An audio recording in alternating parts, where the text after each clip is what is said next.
Hello friends, food Bangla চ্যানেলে সবাইকে স্বাগত। আজকে একটা নিরামিষ রেসিপি শেয়ার করতে চলেছি, আলু, ফুলকপি আর পনিরের রেসিপি। আর আমি এই নিরামিষ রেসিপিটা কিভাবে করব স্কিপ না করে প্রথম থেকে শেষ পর্যন্ত দেখতে থাকুন। আমি এখানে 150 গ্রাম পনির নিয়েছি। আপনারা যদি পনিরের পরিমাণটা বেশি বাড়িয়ে দিতে চান বাড়িয়ে দেবেন। পরিমাণে লবণ দিয়ে দিলাম, পরিমাণে হলুদ দিয়ে আমি পনিরটাকে হালকা করে ভেজে নেব। আর কড়া গরম হয়ে গেছে, এর মধ্যে আমি তেল দিয়ে দেব। এটা গরম হয়ে গেছে, এর মধ্যে আমি পনিরগুলোকে ভেজে নেব।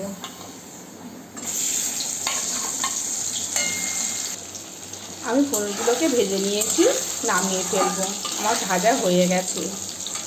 আর দেখুন আমি হালকা করে ভেজেছি, বেশি কড়া করে ভাজবো না।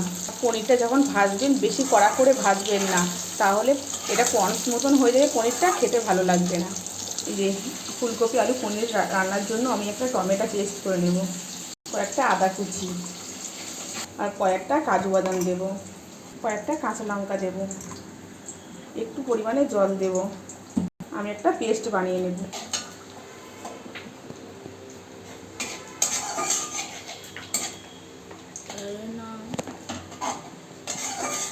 আলু আর ফুলকপিটাকে একটু সিদ্ধ করে নিয়েছি, সেটাকে আমি তেলের মধ্যে দিয়ে ভেজে নেব। আপনারা চাইলে ফুলকপি আলু সিদ্ধ নাও করতে পারেন। 1 চামচ আমি লবণ দিয়ে দিলাম, 1 চামচ আমি হলুদ দিয়ে দিলাম। লাল লাল করে আলু আর ফুলকপিকে ভালো করে ভেজে নেব। আলু আর ফুলকপিকে লাল লাল করে ভেজে নিয়েছি। আমি যে মশলার পেস্টটা করেছি এর মধ্যে দিয়ে দেবো।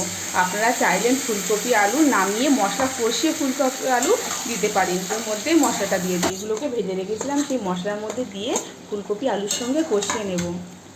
আমি 1 চামচ লাল লঙ্কার গুঁড়ো দিয়ে দিলাম। আপনারা যেমন ঝাল খাবেন সেই বুঝে আপনাদের আন্দাজ মতন দেবেন। 1 চামচ জিরের গুঁড়ো দিয়ে দিলাম। কিছু উপকরণ একসঙ্গে দিয়ে আমি ফুলকপি আর আলু আর পনিরটাকে সুন্দর করে কষিয়ে, কপিটা একটু সিদ্ধ করে নিয়েছিলাম, তো আমার সিদ্ধটা একটু বেশি হয়ে গেছে বলে আমার ফুলকপিটা একটু ঘুটে গেছে। আমার কষানো হয়ে গেছে, যে তেল ছাড়তে শুরু করেছে, এর মধ্যে আমি একটু পরিমাণ মতন জল দেবো। একটু আমি কষা কষা করবো বলে খুব কম পরিমাণে জল দেবো। হয়ে গেছে, আমি এই যে কাসুরি মেথি এর মধ্যে হালকা করে ভেজে দিয়ে দিলাম। আপনারা চাইলে গরম মশলা দিতে পারেন, কিন্তু একবার কাসুরি মেথি দিয়ে এইভাবে ফুলকপি আলুতে রান্না করে খেয়ে দেখবেন, খুবই ভালো লাগবে। আর আপনাদের যদি ভালো লাগে কমেন্ট করে জানাবেন আমার এই রেসিপিটা কেমন হয়েছে। রেডি হয়ে গেছে, আমি নামিয়ে ফেলবো। আমি নামিয়ে ফেলেছি।